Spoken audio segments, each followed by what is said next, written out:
wabarakatuh. Selamat pagi, salam sejahtera untuk kita semua. Saya menyampaikan banyak terima kasih kepada Balai Pelestarian Nilai Budaya Sulawesi Utara atas undangan ini. Tadi tentu kita sudah mendengarkan paparan dari tiga pembicara sebelumnya. Yang pertama Profesor Djoko Marihandono, kemudian dari Pak Maulana dan Pak Fadli Rahman. Untuk bagian ini saya akan berbagi informasi berkaitan dengan apa yang terjadi di jalur rempah dengan memfokuskan pada satu pelabuhan yang berada di jalur rempah, yaitu Pelabuhan Makassar, sebagaimana yang diminta oleh panitia untuk disampaikan di sini. Apa slide saya sudah kelihatan di layar?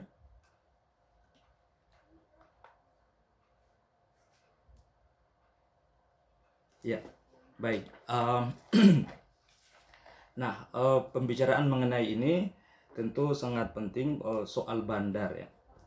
Seringkali kita mendengar ada setidaknya beberapa istilah, kita mengenal ada bandar, ada harbor, ada port ya. Nah, kalau bandar itu sebetulnya merujuk pada tempat orang berdagang, sedangkan harbor itu menuju pada tempat perahu atau kapal berlabuh ya. Sedangkan port sendiri itu adalah pintu gerbang atau tempat keluar masuknya kapal. Nah, membicarakan bandar sebetulnya sudah tercakup di dalam aktivitas harbor and port yang tadi saya sampaikan.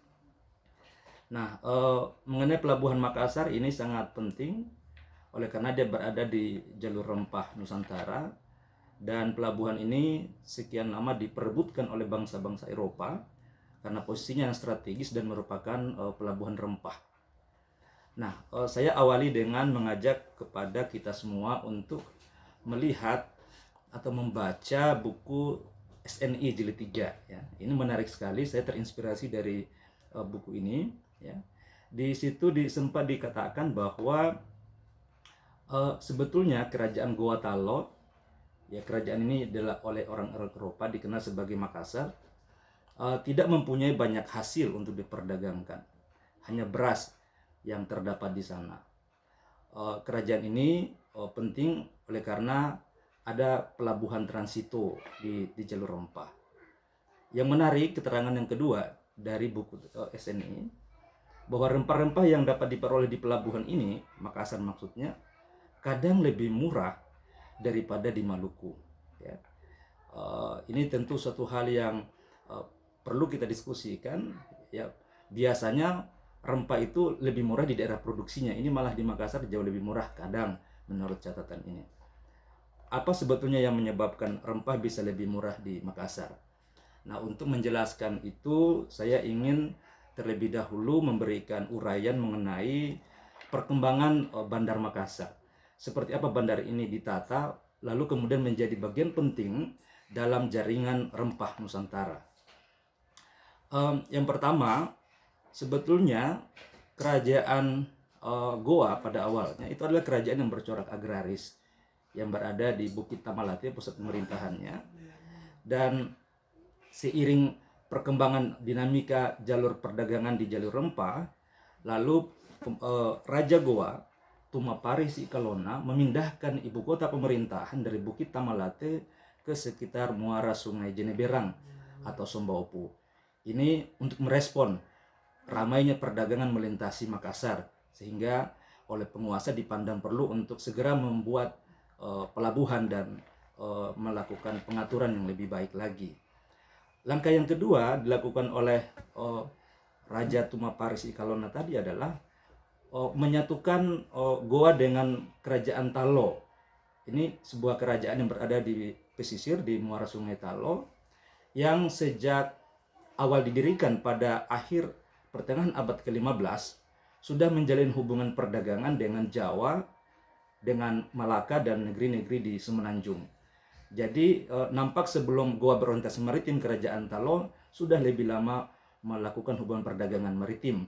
Dengan begitu dinamika yang terjadi, bagaimana nuansa perdagangan itu telah diketahui betul oleh penguasa Makassar. Nah, penyatuan dua kerajaan ini di dalam tradisi masyarakat di Sulawesi dikenal satu istilah, satu rakyat dua raja. Penguasa Goa menjadi raja dan penguasa Talo menjadi mangkubumi. Sehingga kita kenal istilah kerajaan kembar Goa Talo yang oleh orang-orang Eropa menyebutnya sebagai kerajaan Makassar. Yang ketiga, setelah pelabuhan ditata dengan baik, lalu untuk pertama kalinya di masa Tuma Parisi Kalona diadakan jabatan khusus yang menangani pelabuhan yang kita sebut dengan Syah Bandar. Dan pejabat pertamanya adalah Daeng Pamate yang dikenal sebagai pembuat huruf lontar di Makassar. Nah, ini jabatan pertamanya. Lalu apa lebih lanjut dilakukan? Sebagai sebuah pelabuhan yang mencoba untuk memaksimalkan potensi perdagangan maritim, maka upaya menumbuhkan Makassar sebagai satu pusat perdagangan itu menjadi sangat penting. Di antara yang dilakukan selain penataan 3 hal yang tadi saya sampaikan adalah pengalihan penduduk dan perdagangan dari pelabuhan sekitar ke Bandar Makassar. Daerah-daerah seperti Bacukiki, Supa, Siang yang merupakan bandar niaga yang cukup ramai di abad 15 dan tempat utama keluarnya beras yang menjadi komoditas yang sangat dibutuhkan oleh pelabuhan Makassar, itu satu demi satu dikuasai, lalu para pedagang yang berada di sana dialihkan ke Bandar Makassar. Orang-orang Melayu yang tadinya menghidupkan pelabuhan ini semua dipindahkan ke Makassar untuk kemudian bergiat di pelabuhan Makassar. Tidak hanya sekedar penguasaan, juga dengan tegas raja-raja Goa memindahkan penduduknya. Terkenalah sebuah istilah, maka nama Numamio, aku bertitah dan kamu tunduk. Siapapun yang telah dikuasai harus tunduk pada kebijakan pengembangan Makassar sebagai pelabuhan utama atau entrepot di kawasan timur. Selain itu juga penguasa Makassar melakukan penguasaan dua hal. Yang pertama, penguasaan di jalur rempah dan daerah produksi. Nah, penguasaan jalur rempah ini terutama pada wilayah-wilayah yang dilintasi oleh kapal-kapal dagang dari Makassar. Terutama ada Buton dan juga Kepulauan Sula. Ini mungkin nanti akan dibicarakan oleh narasumber yang lain, Pak Laude Rabani. Ini penting karena untuk untuk memastikan kapal-kapal yang melintas itu bisa melewati kawasan itu. Lalu juga adalah penguasaan daerah produksi beras, terutama Bima dan sekitarnya. Mengapa? Karena pada masa ini beras merupakan satu kebutuhan yang paling mendesak untuk perdagangan di pelabuhan Makassar. Makassar menyediakan beras, lalu kemudian kapal-kapal yang datang itu yang memuat rempah, kemudian membarter rempah mereka dengan beras tentunya. Nah, ini Ibu dan Bapak sekalian, kalau kita melihat posisi pelabuhan Makassar ya, dia berada di antara Selat Makassar dan Laut Jawa serta Laut Flores. Ini sangat strategis memang di jalur lintas pelayaran. Nah, posisinya di sini ada bandar Talo dan juga Sombaupu. Nah, bahkan di puncak perdagangannya kawasan ini tertata dengan rapi, ada pemukiman orang-orang Melayu, ada orang Portugis, ada orang Eropa, yang memang Makassar mewujud sebagai sebuah kota dunia pada masa itu. Nah, ini ada juga pelabuhan di Parepare, ya sekali Parepare, ya ada 3 kerajaan tadi saya sebutkan sebelum bangkitnya Makassar. Lalu apa yang membuat Makassar sebetulnya bisa berkembang pesat? Yang pertama adalah karena keterbukaan dari penguasa dan orang-orang Makassar. Setelah Malaka dikuasai oleh Portugis 1511, ya, maka terjadilah perpindahan secara besar-besaran, ya, orang-orang Melayu, ya. Mereka berasal dari Pahang, Patani, Campa, Minangkabau dan Johor. Kehadiran mereka ini mendapat perhatian dari penguasa Makassar oleh karena mereka ini punya pengalaman di dalam mengelola perdagangan di Kesultanan Malaka sebelumnya, sehingga mereka diberikan tempat tinggal khusus di sekitar benteng yang dikenal dengan Kampung Manggalekana, itu di masa Raja Tunipalangga Ulaweng. Tidak hanya itu, penguasa Makassar pun juga mengetahui betul mereka sudah beragama Islam dan memediasi pendirian masjid-masjid di Manggalekana di masa Raja Tunijalo. Selain itu juga orang Melayu kemudian menjadi syah bandar di Pelabuhan Makassar. Nah, peran orang Melayu ini sangat penting memang di dalam perkembangan Pelabuhan Makassar. Lalu yang tidak kalah pentingnya, tadi saya katakan karena pedagang-pedagang Melayu pada awalnya adalah Muslim, ini kemudian membuat Raja Goa dan Talo menerima Islam dari penganjur agama dari Minangkabau. Ya. Salah satunya adalah Datuk Ribandang yang mengembangkan Islam di Makassar di tahun 1605. Sejak itulah agama Islam diterima sebagai agama kerajaan yang kemudian disebarkan ke berbagai wilayah di Sulawesi Selatan lewat jalan penguasaan atau penaklukan yang disebut dengan Musuh Aselenge. Juga keterbukaan Makassar bisa juga kita lihat dari kehadiran para saudagar Portugis.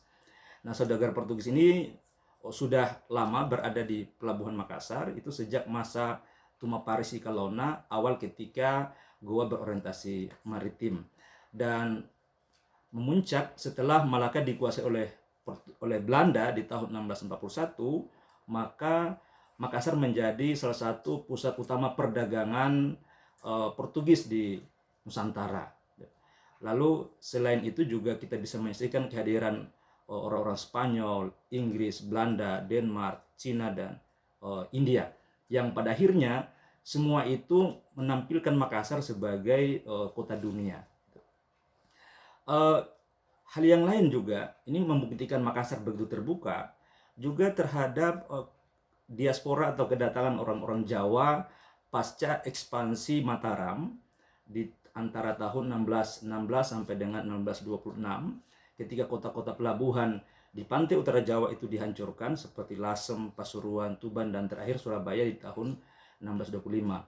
Nah, pedagang-pedagang Jawa ini meninggalkan pantai utara Jawa lalu menjadikan Makassar sebagai salah satu basis aktivitas mereka. Sekali lagi, Makassar menjadi tempat bagi orang-orang yang datang dari luar.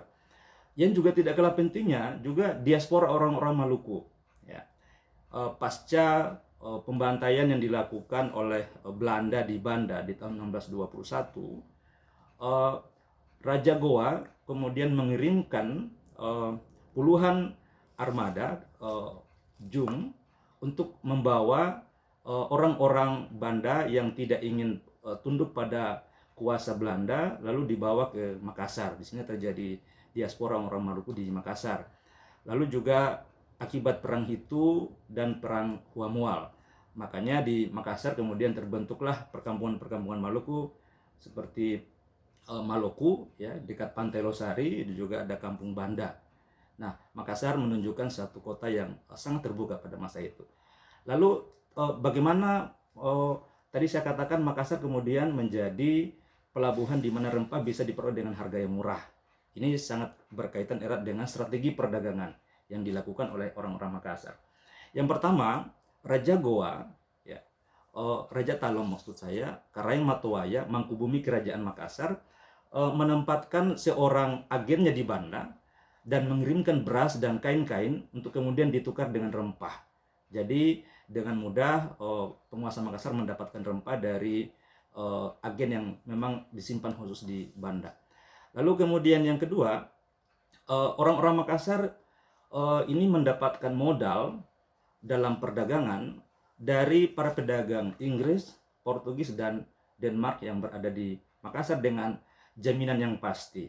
Yang saya sebut jaminan pasti bahwa orang-orang Makassar diberikan kepercayaan untuk membawa modal itu, dan bila di dalam pelayaran mengalami gangguan atau apa yang tidak disengaja, maka modal yang dipinjam itu tidak menjadi utang.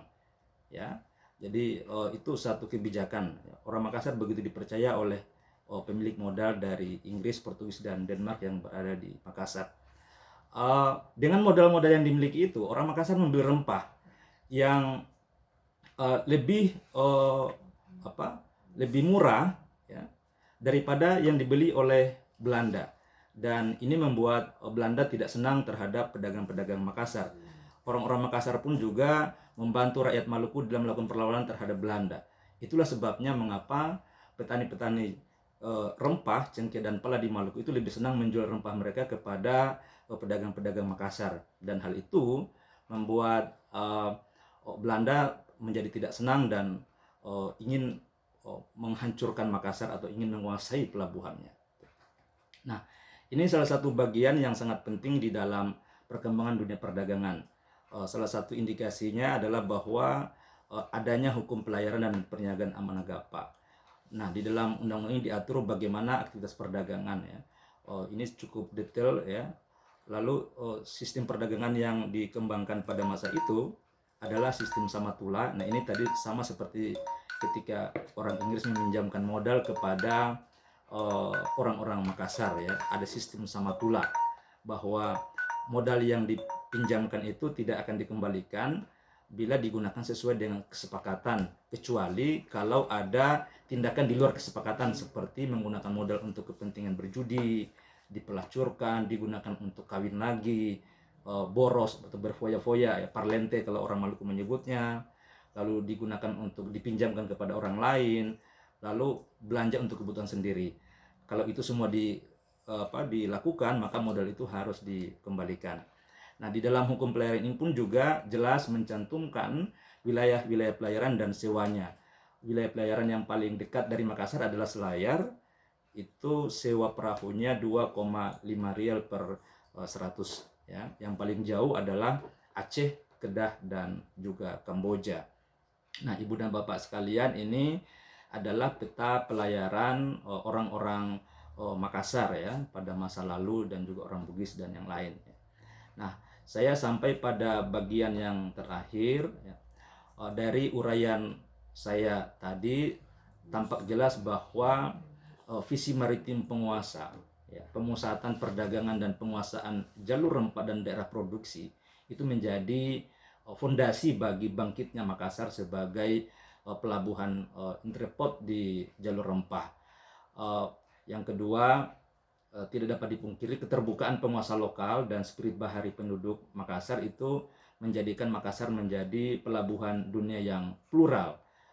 Kalau tadi Prof. Joko sempat menyinggung soal perang salib yang terjadi di Eropa, bagaimana permusuhan antara orang-orang Kristen dan orang-orang Islam, di Makassar para penganut agama yang berbeda itu Portugis, Spanyol, orang-orang Belanda, Inggris, orang-orang Melayu yang beragama Islam tidak terlibat di dalam semangat perang itu. Artinya memang bahwa Makassar betul-betul begitu terbuka dan para penguasa Makassar dengan baik memanfaatkan orang-orang Eropa, orang-orang Melayu, orang Jawa untuk membangun pelabuhannya.